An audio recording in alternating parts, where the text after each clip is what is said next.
Ako, si Pastor Kevin Tolentino, kasalukuyang nagpapastor sa isang simbahan. At ito ang aking kwento.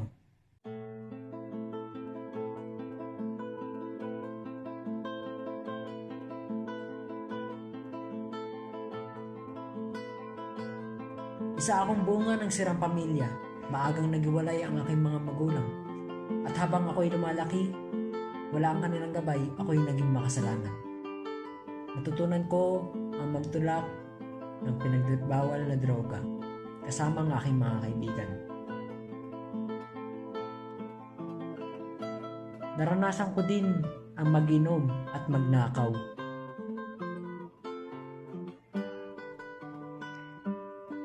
Napapabayaan ko na din ang aking mga pag-aaral. Maaga din ako nagkaroon ng asawa, 15 taon ako noon. Nasangkot din ako sa isang sindikato kung saan kami pinagtutulak ng droga. Nahuli na rin ako ng ilang ulit, ngunit di ako makulong-kulong dahil sa ako'y minor de edad pa. Pinapatay ng aming boss ang aking mga kasamahan dahil sa kami ay kinulang sa kota. At ako lang ang nakatakas at ang nakaligtas.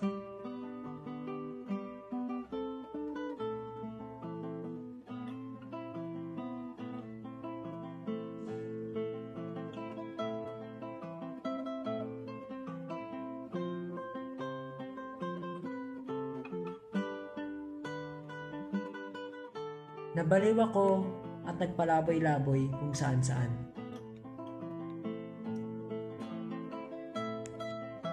At nanalangin ako sa may kapal na sana matapos na ang kaguluhang nangyayari sa buhay ko. At hindi na maranasan ng aking anak ang mga aking kakamaling nagawa. Hanggang sa may biglang lumapit sa akin na misyonaryo at nagpabatid ng salita ng Panginoon.